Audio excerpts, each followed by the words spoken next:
When Stuart Little opened in December of 1999, audiences around the world fell in love with the animated star of E.B. White's classic tale. Not surprisingly, fans of The Good-Hearted Mouse weren't just children. I'm an adult fan of Stuart Little, as is everybody in my family, actually. That's why I was pleased to be asked to do Stuart Little, too, because it's easy to do it on a film if it's the sequel to a film you've really loved, because I loved the first one. I just thought it was so ingenious and clever.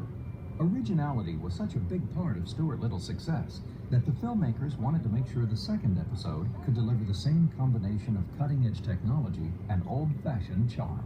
We had no interest in making a shadow of the first movie, so we brought in Bruce Joel Rubin, who's one of the most accomplished writers in the film business, including winning an Academy Award for Ghost. And Bruce Joel Rubin wrote a beautiful script. You know, we brought the script to Rob. Rob felt that there was a new, exciting story to tell. First of all, I think the introduction of Margalo and being able to play a lot of the movie in Stuart's world was something that was really exciting to me. Margalo was one of everybody's favorite characters from the book, and we didn't have time to put her in the first movie, so we were very happy to welcome her into the Little family for the second movie. So tell me, Stuart Little, do you actually live here?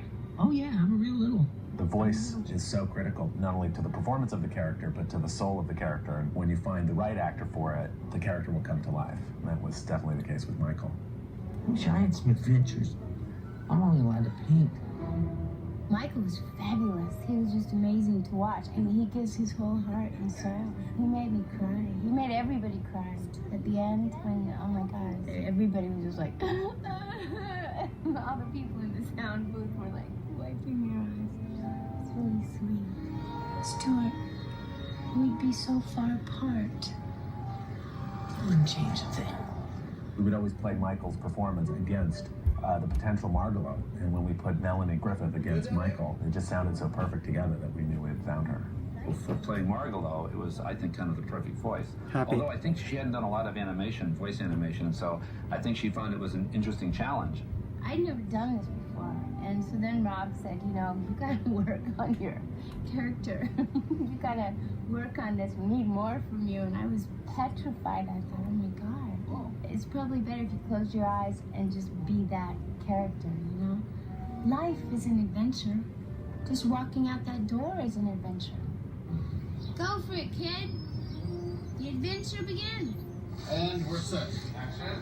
All the original people wanted to be back in the movie again, so that was really fun for sort of have a reunion, and also just how excited everybody was to do it again. And really, this movie has moved into the third dimension, because the last one was had a big action sequence on water, and now we've gone upwards. There's a lot of aerial stuff, and it's partly why we actually physically had to go to New York instead of doing it all on a set, because you can kind of cheat if you're looking around like that. You can build sets, but once you start looking up, skyscraper's a skyscraper, you've got to do the thing properly. Right. This movie goes to a lot of different locations in New York, and just in terms of the action and the size and the scope of the movie, it's a lot bigger. There's a significant more difficulty involved in the planning of all the visual effects shots, because we had to find a way to basically obtain the photography for the flying sequences. The spider cam system we're using is just amazing. We have camera rigs off of buildings in Central Park that go all the way across Central Park, 50 stories high, to cranes out in the middle of the park. Just amazing. We're gonna get some of the most breathtaking shots.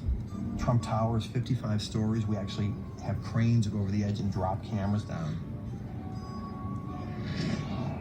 There's a gentleman whose name is Earl Wiggins who has a company called Spider Cam. So to get those background plates, we hired Earl Wiggins and his team. They worked with all of the appropriate safety harnesses, and they created an incredibly safe environment. That camera is guided by a computer. We have the ability to operate the camera, to pan and to tilt it. But it's interesting, until you actually put Stuart's airplane into it, a Falcon, the character into it, you really don't know the power of those shots. If something kicks off, it'll be the winches, and all they'll do is lock themselves, and we'll get a big bump. Nothing to be scared of, it's just gonna be a bump.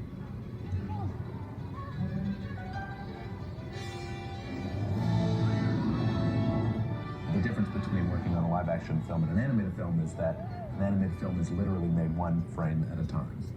It takes a lot of frames to make a movie, and it takes a lot of time to make each frame. Stuart himself is more expensive than any live action movie star that I've ever met, because he requires several hundred people working almost 2 years in order to bring him to his full, delicious self. We had 35, 40 animators just animating Stuart. We had 10 artists just doing cloth. We have another 3 or 4 specialists in just feathers. We have almost 40 people lighting Stuart. This movie, Stuart Little 2's technical scope was 10 to 20 times more difficult than the first one. When you shoot a live action picture, most normal pictures, you go out there with the camera and the actors and lights and you shoot it, and then you cut it together and you show it.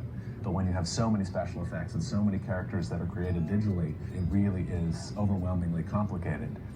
George, wake up! George!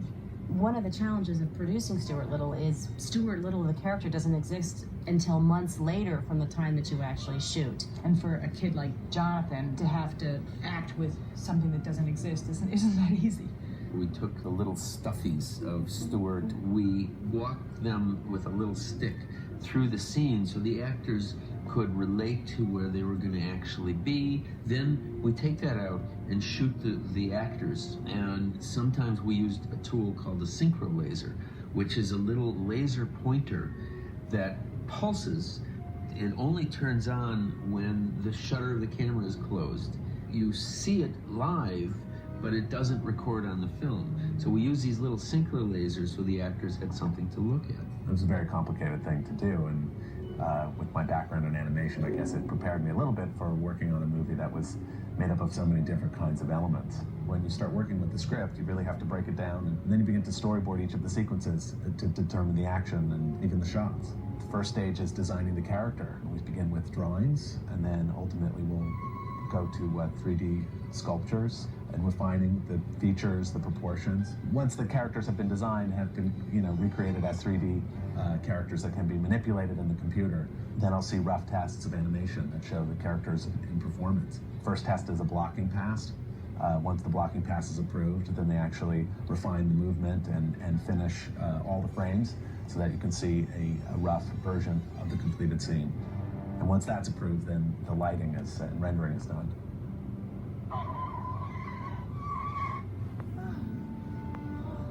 The animation is sensational, of course. I mean, it's almost hard to believe that it's animated when you watch it, because the characters look so real. The generation of computer animation they use is so flawless. It takes my breath away when I watch it. When we first started to develop the bird characters in this film, we did an extensive amount of development and research into how birds fly. A lot of field trips and that sort of thing that the animators went on early on. Saw real falcons and real finch-type birds up close. Those resources became a huge help to us later on when we actually had the performance. Now we can start to make a character come alive. When I first came in, there are lots of people with sketch pads figuring out character shapes and designs. Digital characters have what's known as a wireframe. And the wireframe actually is analogous to an animal skeleton. So what we do is we start working with actual animal specimens. We work with live animals as well. By the time I was done, the computer programmers had begun to put some of this information into their own programs. We thought on the first Stuart when we were going to do fur, that fur was going to be probably the craziest thing in the world, and we didn't know how we were going to do it. So we thought, with Stuart 2 and feathers, feathers would be easy. The fur, and feathers turned out to be really, really difficult. But they also added a level of complexity to performance that we never anticipated. Then you have to go in with these bird characters, tweak the feathers, frame by frame, because all these feathers sit on top of each other, and they penetrate, and they bump on each other, and it just ended up being way more complex than we ever anticipated. Now, we have a department of software engineers that, 10 or 12 of them that were working for months to allow our artists to actually place feathers on a bird. One of our biggest problems were too many feathers. So not only were we type like feather janitors, but we also feather hairdressers. We went in and cut feathers from the bird. Yeah, we plucked feathers from the bird. That was one of our major tasks. For instance, a shot over here that we're working on. Margalo and Stuart, they're at a sports event, and she's got a foam hand. But in one of the frames, you can see this feather that's kind of poking out. A lot of times we'll want to just identify and pluck a feather like that. Each feather has a number associated with it, and using the images, you can get the number of the feather, and then once you have the number, you can put it in a list to have it turned off. Feather number 22037. That's when that's going to be put on our list and we'll take it out. In this case, when she flies up, we want that feather back. So we'll have it off for most of the frame range, and then when she takes off the foam glove, there's that, we can turn it back on, and then that prevents there from being, holes in the bird and that type of thing.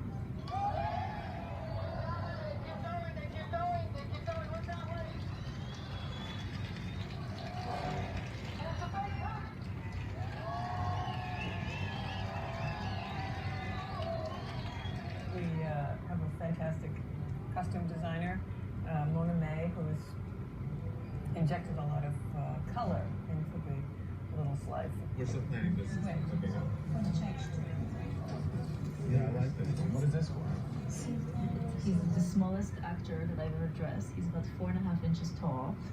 And after many sketches and many fittings with him, digital fittings, we really find the best proportions for him to make him look handsome and beautiful, as everybody else in the cast.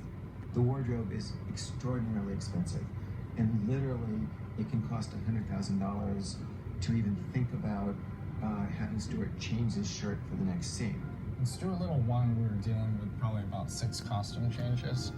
And in Stuart Little 2, we're dealing with probably about 12 to 16 costume changes. So in the first movie, he was wearing a lot more of simple, t-shirt and pants. And now in this movie, he has costumes that have backpacks and other accessories. One of the things that a lot of people don't realize is that anytime Stuart interacts with an object, if he picks it up, if he rides it, if he's playing with it, all of that is modeled as a computer version. In the scene where Stuart rides the skateboard, we actually built a digital skateboard. They're telling us there's going to be one shot of Stuart spinning on top of it, but my experience has always been when they tell you you'll never see it, build it anyways because they end up seeing it, and you see the underside mid-screen right in dead view. So it was really good that we built all the detail on the underside. One of the challenges of CG animation compared to traditional is the use of props. Props in traditional animation, you just draw a piece of popcorn. Here it became a much bigger issue because you have to lock the popcorn into his hand, and then you can move his hand and the popcorn will move with it. And I'll go to animation support and I'll say, I want him to take a bite of this popcorn. And they will go through and figure out, okay, it needs to be able to be locked to his hand, to move off of his hand, and to animate in between the bite. They will set all that up, thankfully, and explain it to me so that I can animate it in the shot. This sequence is called the ED sequence, the evening date. It's probably the sequence I'm most proud of overall, that I got to lead on the film. Ana Alvarez was doing Margalo, and I was doing Stuart. It was a pretty rare opportunity to do something where he's just really nervous and trying to impress a girl. Boy, I'm really glad you fell into my car. I'm not glad you fell. I just... Want some more popcorn? Okay. Our job is really to bring the life visually that the vocal performer has given us. You saved my life. Taking Melanie Griffith's voice, using that as a starting point, and then getting as much of that personality into the performance as we can, and then from there, add in the little bird nuances and so forth. So this breaks down the basic walk cycle for Margot. And as it turns out, she didn't really walk that much in the film. So the hop cycle seemed to be the more appropriate type of action. There's these little twitches and flutters and all the things that you can insert into the animation to make her more believable. There's a lot of information here about flight. It's basically a 16-frame cycle, and it's going through a series of poses, a scooping forward like a swimmer, and then almost into a tuck pose on the upstroke. Then when they render it in digital, it's a subtle thing, but it renders as you would imagine it rendered in reality when it was actually filmed through a camera's lens. This is one of the more complex effect shots. There's a lot of elements that go into making this final product here. This is the original background image. It's just Marlowe. This is one pass. There's several different passes of Marlowe to get specular highlights and sort of the sheen and the wet look. This is like the spectral highlights as the water ripples out from Margot and it drops through. This is Margot's reflection on the surface of the water. Here's one of the passes used for the drops that she shakes off her body. Water itself has 10 layers, 3 more for the drops. The Falcon comes in and changes the water lighting, changes the drops lighting. So it's like a lot of interaction. Did you really think I wouldn't find out? What are you talking about? I'm talking about you and your little mouse friend. The Falcon has very unique patterns on all of his feathers. Every one of his feathers has some sort of pattern, whether it's a teardrop shape or a little stripe across it. 40 or so different patterns that we could apply to the Falcon.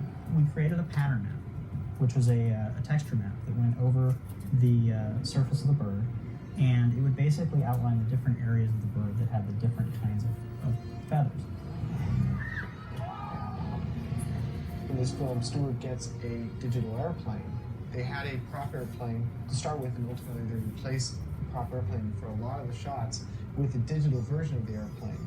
And then later on in the film, he repairs it, and from that point on in the film, it's an entirely digital airplane.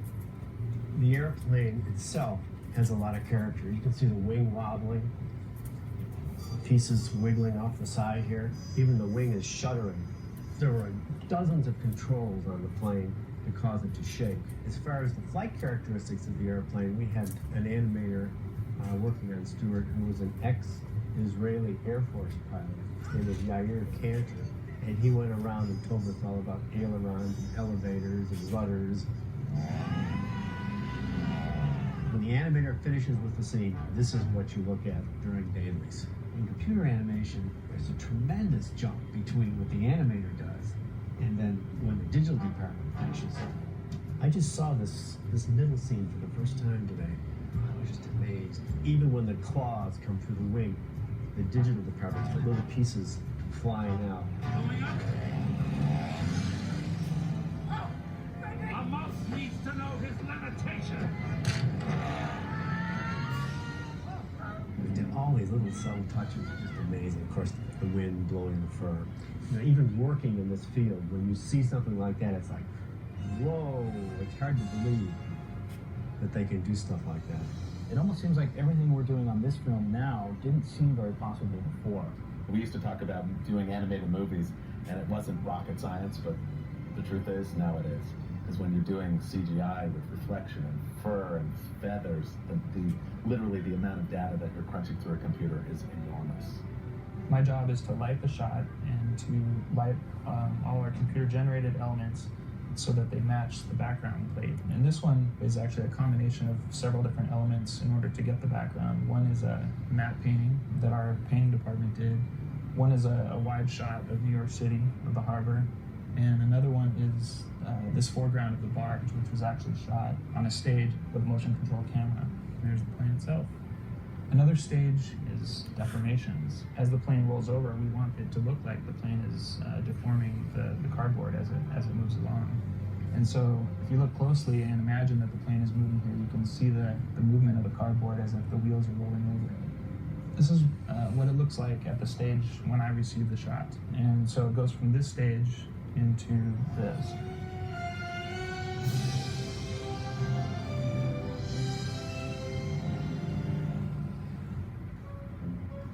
Look, I'm nervous. When I'm nervous, I eat. Because I know in my growling gut, if anything happens to you, I'll be blamed. Nathan is wonderful. He's great to work with. He's really a comic genius. His improvisations, everything about Nathan is really wonderful. Come on, it's Wednesday. We can take in a matinee. Is Cat still playing? We tend to record the actors throughout the whole process, so we don't just do one session. It tends to be broken up into at least 10 that we'll do from the very beginning of production and then all the way through until well into post-production. What about me? How the hell am I going to get down from here? Sometimes we can't actually get in the same room with the actors, and so we'll do long-distance telephone hookups. And in this case, we did Nathan in New York, and we were here in Los Angeles. Hey, Snow, buddy, are you two still friends, or can I eat him? No, Monty, you can't eat him. Please. As you can see here, I have Monty and Snowbell that are the characters. for Stuart Little 2. So when you go to muscles, you can access to, for example, all the mouth muscles. We have like a kind of 120 muscles. We call them face shapes. We'll make over 50 face shapes for each creature. We'll go from, happy to sad to frown, and just left and right side of the head.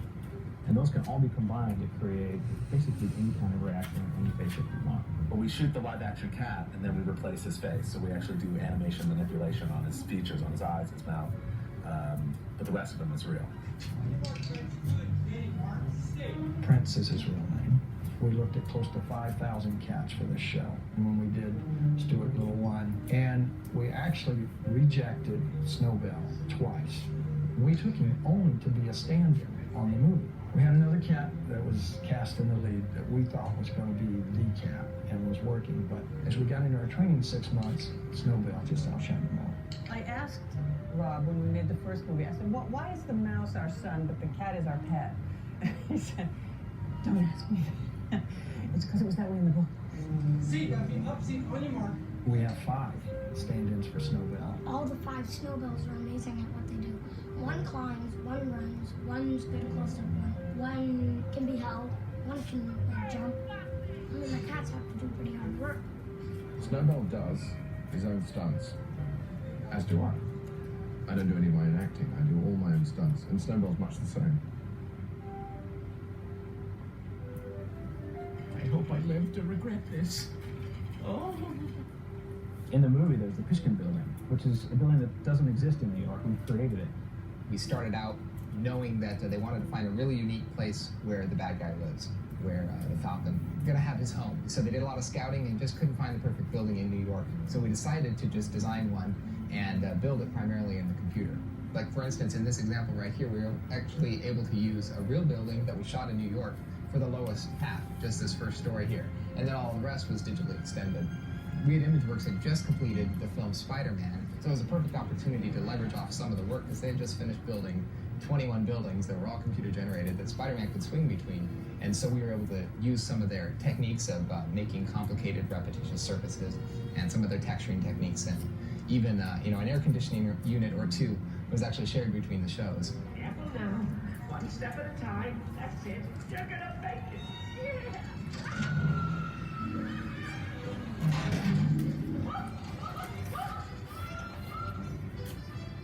I'm alive! I'm alive!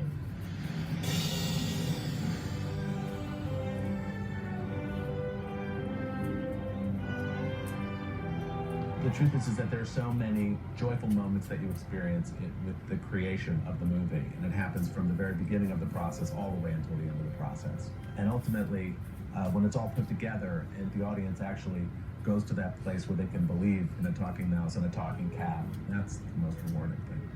Somebody once told me, you're as big as you feel. Just spread your wings and soar.